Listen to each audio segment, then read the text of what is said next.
നമുക്ക് അലീനയുടെയും മനുഷ്യങ്ങളുടെയും വരാൻ പോകുന്ന ദിവസങ്ങളെ നല്ലൊരു കഥ ആയിട്ടാലോ? വീഡിയോ ഇഷ്ടപ്പെടുവാണെങ്കിൽ ഒന്ന് ലൈക്ക് ചെയ്ത് ഹൈപ്പ് ചെയ്യാൻ മറക്കരുത്. അതോടൊപ്പം തന്നെ ആദ്യമായി കാണുന്നവരാണെങ്കിൽ സബ്സ്ക്രൈബ് ചെയ്യാനും മറക്കരുത് കേട്ടോ. അങ്ങനെ ഒടുവിൽ നമ്മൾ കാണുന്ന അലീന കൊല്ലപ്പള്ളി വീട്ടിൽ വന്ന എല്ലാവരുടെയും യാത്രയൊക്കെ പറയുന്നുണ്ട്. അലീനയ്ക്ക് നല്ല സങ്കടം ഉണ്ടായിരുന്നു. വൈജയന്തിയോട് യാത്ര പറയണ സമയത്ത് അലീനയുടെ നെഞ്ചു പടയുന്നുണ്ടായിരുന്നു. തൻ്റെ അമ്മയാണ്, പക്ഷെ പറഞ്ഞിട്ട് കാര്യമില്ല.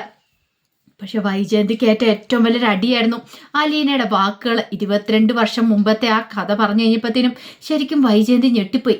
ഇവൾക്ക് ഇത് എങ്ങനെയൊക്കെ അറിയാമെന്നൊരു ചിന്ത. ഇവൾക്ക് ഇത് അറിയാമെങ്കിൽ ബാലചന്ദ്രൻ ഈ കഥ അറിയാവോ? അതുകൊണ്ടാണോ ഇവളൊരു സൂചന പോലെ തന്നോട് ഇത് പറഞ്ഞ് എന്നൊരു ചിന്തയൊക്കെ വൈജയന്തിയുടെ മനസ്സിലുണ്ടായിരുന്നു. അങ്ങനെ ഒടുവിൽ യാത്ര പറഞ്ഞിറങ്ങുന്ന സമയത്ത് മനുശങ്കർ പറഞ്ഞു, തനിച്ചു പോകണ്ട, ഞാൻ കൊണ്ടുവിടാന്ന് പറഞ്ഞു. അത് വേണ്ട മനുവേട്ടാന്ന് പറഞ്ഞു. പക്ഷേ എങ്കിൽ മനുശങ്കർ തന്നെ വിടാൻ കൂട്ടാക്കില്ല. ഞാനും വരുന്നുണ്ട്, നാളെ നീ പോകുമല്ലേ, അപ്പം അതുകൊണ്ട് ഞാനും കൂടെ വരാമെന്നും പറഞ്ഞുകൊണ്ട് മനുശങ്കർ കൊണ്ടുവിടാനായിട്ട് അത് പോകണം. കാറിൽ കയറി കഴിഞ്ഞപ്പോഴത്തേനും മനുശങ്കർ പറഞ്ഞു, ഇനി അവിടെ ചെന്ന് കഴിയുമ്പോൾ നീ എന്നെ മറക്കുമായിരിക്കും അല്ലേ എന്നൊക്കെ ചോദിക്കുന്നുണ്ട്. മറക്കാനോ? ഞാനോ? അതെന്താ മനുവേട്ടാ അങ്ങനെയൊക്കെ പറയണം, ഞാൻ മറക്കുമെന്ന് ചോദിച്ചു. അത് കേട്ട് കഴിഞ്ഞപ്പം മനുഷ്യൻ പറഞ്ഞു, എന്തോ എനിക്കത്രയും തോന്നുന്നില്ല, ചിലപ്പോൾ പുതിയ വീട്, പുതിയ അന്തരീക്ഷം, പുതിയ ആൾക്കാർ, അങ്ങനെ എല്ലാവരെയും കിട്ടിക്കഴിയുമ്പോഴത്തേനും ഇവിടെയുള്ളവരെയൊക്കെ നീ ചിലപ്പോൾ മറന്നു പോവായിരിക്കും എന്ന് പറഞ്ഞു. അങ്ങനെയൊന്നും ഒരിക്കലും മറക്കില്ല. മനുഷ്യൻ ചോദിച്ചു, നീ എന്നെ മറന്നു പോവോ?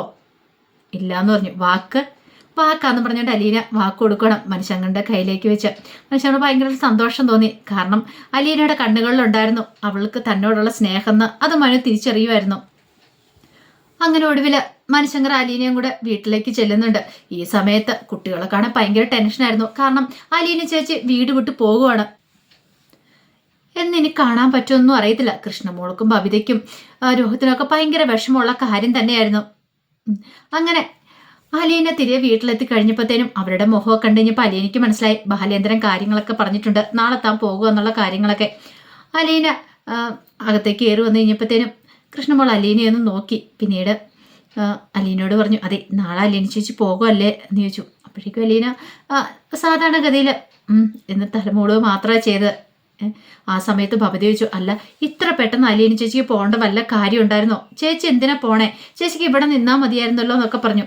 പക്ഷേ അലീന പറഞ്ഞു, ഞാൻ പറഞ്ഞിട്ടുള്ള കാര്യമല്ലേ, നേരത്തെ തന്നെ തീരുമാനം എടുത്തിരിക്കുന്നതല്ലേ, ഞാനിവിടെ നിന്നിട്ടുണ്ടെങ്കിൽ നിങ്ങളുടെ അമ്മ ഈ വീട്ടിലേക്ക് വരത്തില്ലല്ലോ. അത് കേട്ടപ്പോൾ രോഹിത് പറഞ്ഞു, പിന്നെ അമ്മ വന്നിട്ട് ഇപ്പം എന്താവാനായിട്ടാ എന്നൊക്കെ പറഞ്ഞുകൊണ്ട് ഇങ്ങനെ കുറ്റപ്പെടുത്തുവാണ്. അങ്ങനെയൊന്നും പറയരുത് രോഹിത്തെ, നിങ്ങളുടെ അമ്മയല്ലേ എന്ന് ചോദിച്ചു. അങ്ങനെയൊക്കെ പറഞ്ഞ് അവരെ ഒന്ന് സമാധാനിപ്പിക്കുന്നുണ്ട്. അതിനുശേഷം അലീന ഡ്രസ്സൊക്കെ മാറ്റാനായിട്ട് മുറിയിലേക്ക് കയറിപ്പോയി. ആ സമയം കൃഷ്ണയും ബബിതയൊക്കെ മനുവിനോട് പറഞ്ഞു, അതെ മനുവേണ്ടെങ്കിലും ഒന്നും സംസാരിച്ചു കൂടായിരുന്നോ? പോവണ്ടെന്ന് പറയാൻ മേലായിരുന്നോ? ഒരു പക്ഷേ മനുവേട്ടൻ പറഞ്ഞിട്ടുണ്ടെങ്കിൽ ചേച്ചി അനുസരിച്ചാലോ? ബെസ്റ്റ്. അങ്കിളൊന്നും പറഞ്ഞിട്ട് അനുസരിച്ചില്ല, പിന്നെയാണ് ഇനിയിപ്പോൾ ഞാൻ പറഞ്ഞിട്ടുണ്ടെങ്കിൽ, ഞാൻ പറഞ്ഞുകൊണ്ടൊന്നും അവൾ നിൽക്കാൻ പോകുന്നില്ല, അവൾ പോകാൻ തീരുമാനം എടുത്താൽ പോവുക തന്നെ ചെയ്യുമെന്ന് പറഞ്ഞു. പിന്നീട് ബാലേന്ദ്രൻ്റെ അടുത്ത് എന്നിട്ട് മനുഷ്യങ്കർ ഇതിനെക്കുറിച്ച് സംസാരിക്കുന്നുണ്ട്. അതെ അങ്കിളൊരു തീരുമാനം പറയുവാണെങ്കിൽ അവളിവിടെ നിൽക്കില്ലെന്ന് ചോദിച്ചു. അതെ ഞാൻ ചിലപ്പം പോവണ്ടെന്ന് പറഞ്ഞാൽ അവൾ പോവത്തില്ലായിരിക്കും, നിർബന്ധം പിടിക്കുവാണെങ്കിൽ. പക്ഷെ ഒരു കാര്യം ഓർമ്മ വേണം, ഓപ്പോസിറ്റ് സൈഡ് അവളുടെ അമ്മയാണ്. അവൾക്ക് അതും കൂടെ നോക്കണ്ടേ? അവള് എല്ലാം നോക്കിയിട്ടാണ് ഇങ്ങനെ ഒരു തീരുമാനം എടുത്തിരിക്കുന്നത്. അത് കേട്ട് കഴിഞ്ഞപ്പം മനുഷ്യങ്കർ പറഞ്ഞു, എന്നാലും ആൻറ്റിയുടെ നിലപാട്, എടാ നിന്റെ ആൻറ്റിയോട് പറഞ്ഞിട്ടൊന്നും ഒരു കാര്യമില്ല, നമ്മൾ എത്ര പറഞ്ഞാലും അവളുടെ തലയിലേക്ക് കയറാനും പോകുന്നില്ല. പിന്നെ അവൾക്ക് അവളുടെ അമ്മയോട് മല്ലിടാനായിട്ട് ഒട്ടും താല്പര്യമില്ല. നമ്മൾ എന്തൊക്കെയാന്ന് പറഞ്ഞാലും അവളുടെ പെറ്റമ്മയാണ്, അതുകൊണ്ട് അവൾക്ക് ആ സ്നേഹവും കരുതലൊക്കെ എപ്പോഴും ഉണ്ടായിരിക്കും എന്ന് പറഞ്ഞു. അത് കേട്ടത് മനുശങ്കർ പറഞ്ഞു, പക്ഷെ ആൻറ്റിക്ക് അങ്ങനെയല്ലല്ലോ. അതൊക്കെ ശരിയാ, എന്നാലും അങ്കിളെ അവൾ പോവാന്ന് ഓർക്കുമ്പോൾ, എടാ നീ അതൊന്നും ഓർത്ത് വിഷമിക്കണ്ട, നീ എന്തിനാ ടെൻഷൻ അടിക്കണേ? അവൾ പോയിട്ടുണ്ടെങ്കിലും അവൾ ഇടയ്ക്ക് ഇങ്ങോട്ട് വരുമല്ലോ. എനിക്കങ്ങനെ തോന്നില്ല. അല്ല അവൾക്കറിയാവോ അവൾ എവിടേക്കാണ് പോകുന്നതെന്നൊന്നും. അങ്ങനെ കൃത്യമായിട്ടുള്ള കാര്യങ്ങളൊന്നും അവളോട് ഞാനൊന്നും പറഞ്ഞിട്ടില്ല എന്നൊക്കെ പറഞ്ഞു. അതോടെ കേട്ടിപ്പോൾ മനുഷ്യങ്ങൾ ഭയങ്കര വിഷമമായി. മനു പറഞ്ഞു, അല്ലെങ്കിലേ അവൾ പോകുന്നിടത്ത് അവൾക്ക് വല്ല പ്രശ്നങ്ങളും കാര്യങ്ങളൊക്കെ ഉണ്ടാവുമോ? എടാ അങ്ങനെ എന്തെങ്കിലും ഉണ്ടെങ്കിൽ ഞാൻ അവിടേക്ക് പറഞ്ഞു വിടുമെന്ന് നിനക്ക് തോന്നുന്നുണ്ടോ? നീ ധൈര്യമായിട്ടിരിക്കുക, അങ്ങനെയുള്ള ഒരിടത്തേക്കും എൻ്റെ മകളെ ഞാൻ പറഞ്ഞു വിടില്ല എന്നൊക്കെ പറഞ്ഞു. എന്നാലും മനുഷ്യങ്ങനെ ടെൻഷൻ തന്നെയായിരുന്നു. പിന്നീട് ബാലേന്ദ്രന് അലീനെ മുറിയിലേക്ക് വിളിപ്പിച്ചിട്ട് പറഞ്ഞു, അതെ നിനക്ക് വേണ്ടിയിട്ട് ഞാൻ 1-2 സാധനങ്ങൾ വാങ്ങിയിട്ടുണ്ടെന്ന് പറഞ്ഞു. സാധനങ്ങളോ? എന്ത്? ഒരു കവറെടുത്ത് കൊടുത്തു. ഇതെന്താ അച്ഛാ? ഒന്ന് തുറന്നു നോക്കാൻ പറഞ്ഞു. നോക്കിക്കഴിഞ്ഞപ്പോൾ അതിനകത്തൊരു സാരിയായിരുന്നു. കൂടെ ബ്ലൗസും ഉണ്ടായിരുന്നു, തയ്ച്ച ബ്ലൗസ് തന്നെ. ഇതെന്താ സാരിയും ബ്ലൗസോ? അതെ. അല്ലച്ച ബ്ലൗസ്, കാരണം അളവും കാര്യങ്ങളൊക്കെ അതൊക്കെ വേണമല്ലോ. അപ്പോഴേക്കും കൃഷ്ണമോൾ അങ്ങോട്ട് വന്നിട്ട് പറഞ്ഞു, അതെ ബ്ലൗസിൻ്റെ അളവൊക്കെ പറഞ്ഞു കൊടുത്ത ആൾ ഞാനാന്ന് പറഞ്ഞു. നീയോ? നിനക്കെങ്ങനെ അറിയാം? അതൊക്കെ ഞാൻ സെറ്റ് ചെയ്തു. ഓഹോ, അപ്പം അച്ഛനും മകളും എല്ലാവരും കൂടെ ചേർന്ന് ഒരുമിച്ചായിരുന്നല്ലേ? എന്നുവെച്ചാൽ എനിക്ക് ഈ സാരിയുടെ ഒന്നും ആവശ്യമില്ല, അല്ലെങ്കിലും ഇത്ര വില കൂടിയ ഡ്രസ്സൊന്നും ഞാൻ ഉപയോഗിക്കാറില്ലെന്ന് പറഞ്ഞു. അതെ, നിന്റെ അച്ഛൻ നിനക്ക് വാങ്ങി തരുന്ന, അതെ വെറുതെ ഉള്ള വീട്ടിലേക്കൊന്നും അല്ല നീ പോകുന്നത്, നല്ലൊരു കുടുംബത്തിലേക്കാണ് ചെല്ലുന്നത്. ആ ഒരു ഓർമ്മ വേണം. എൻ്റെ മകളായിട്ട് വേണം നീ ഇവിടുന്ന് തിരികെ പോകാനെന്ന് പറഞ്ഞു.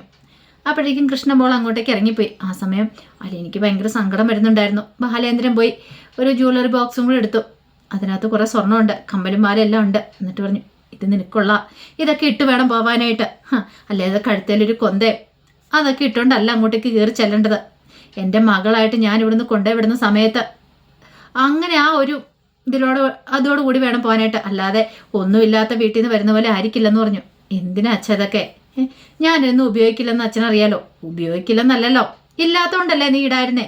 അതിൻ്റെ ആവശ്യമൊന്നുമില്ല. ഇപ്പം നീ ബാലേന്ദ്രൻ്റെ മകളാ, അങ്ങനെയാ നിന്നെ ഞാൻ അവിടേക്ക് കൊണ്ടുവിടുന്നത്. അപ്പം അങ്ങനെ തന്നെ വേണം പോകാനായിട്ടെന്ന് പറഞ്ഞു. നീ ഇതൊക്കെ ഒന്ന് ഈ സാരി ഒന്ന് എടുത്തോണ്ട് വന്നേ, അച്ഛനൊന്ന് കാണട്ടെ എന്ന് പറഞ്ഞു. അങ്ങനെ അലീന പോയി ആ സാരിയൊക്കെ എടുത്തോണ്ട് വരുമ്പോഴത്തേനും കൃഷ്ണമോളും ഭവിതയൊക്കെ ഉണ്ട്. ആഹാ കൊള്ളാലോ, നല്ല ഭംഗിയുണ്ടല്ലോ, ഒരു 10,000 രൂപയെങ്കിലും ഇതിന് വില വരുമെന്ന് പറഞ്ഞു.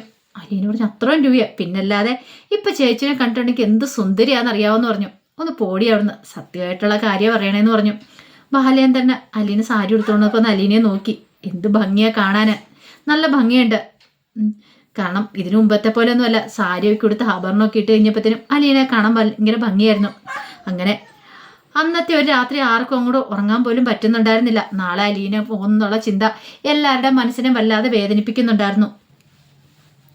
അതേ സമയത്ത് അലീന രേവതിക്കുട്ടിയെ വിളിക്കുന്നുണ്ട്. പിന്നീട് നാളെ പോകുന്ന കാര്യത്തെക്കുറിച്ചൊക്കെ പറയണം. അപ്പോഴേക്കും രേവതിക്കുട്ടി പറഞ്ഞു, അല്ല അലീന ചേച്ചി അവിടെ പോയിട്ടുണ്ടെങ്കിൽ അവിടെ എങ്ങനെയാണെന്നൊന്നും അറിയത്തില്ലോ. അതെന്ന് ഓർത്ത് എനിക്ക് ഒരു ടെൻഷനും ഇല്ല. അച്ഛനല്ലേ എന്നെ അങ്ങോട്ട് കൊണ്ടേ ആക്കുന്നേ, അങ്ങനെയുള്ള സ്ഥലത്ത് അച്ഛൻ എന്നെ കൊണ്ടേ ആക്കത്തുള്ളൂ, വെറുതെ ഒരിടത്തും കൊണ്ടേ വിടത്തില്ല എന്നൊക്കെ പറഞ്ഞു. അത് കേട്ട് കഴിഞ്ഞപ്പം രേവതിക്കുട്ടിക്ക് ഒരു സമാധാനമായി. രേവതിക്കുട്ടി പറഞ്ഞു, അല്ല അപ്പം ചേച്ചിക്ക് ഞങ്ങളെ കാണാനൊക്കെ ഇങ്ങോട്ടേക്ക് വരാൻ പറ്റുമോ? പിന്നല്ലാതെ അവിടെ ചെന്ന് ലീവൊക്കെ നോക്കിയിട്ട് വേണം അതെങ്ങനെയാന്ന് വെച്ചിട്ടുണ്ടെങ്കിൽ വരാനായിട്ട്. അതൊന്നും ഓർത്ത് നീ പേടിക്കണ്ട, എവിടെ പോയാലും നിന്റെ ചേച്ചി നിന്നെ കാണാനായിട്ട് വരും. അത് നിനക്കറിയില്ലെന്ന് ചോദിച്ചു. വരൂ, എന്നാലും എനിക്ക് നല്ല പേടിയുണ്ട് ചേച്ചി, ഇത്ര ദൂരേക്കൊക്കെ അല്ലേ, അതൊന്നും ഓർത്ത് നീ വിഷമിക്കണ്ട, ധൈര്യമായിട്ടിരിക്കാൻ പറഞ്ഞ് അങ്ങനെ അലീന രേവതിക്കുട്ടിയെ സമാധാനിപ്പിക്കുന്നുണ്ട്. ഇത്തിരി സമയം കഴിഞ്ഞപ്പോഴത്തേനും കൃഷ്ണമോള് മുറിയിലേക്ക് വന്നു. എന്താ? അതെ, എനിക്ക് ചേച്ചിയോടൊപ്പം കിടക്കണമെന്ന് കൊതിയാന്ന് പറഞ്ഞു. അതിലെന്താ, ഇങ്ങോട്ടേക്ക് വരാൻ പറഞ്ഞു. അങ്ങനെ കൃഷ്ണമോളെ പിടിച്ച് അരിയെ കിടത്തുവാണ്. ഈ സമയത്ത് അലീനയുടെ മനസ്സിലേക്ക് പല പല ചിന്തകളും വന്നു.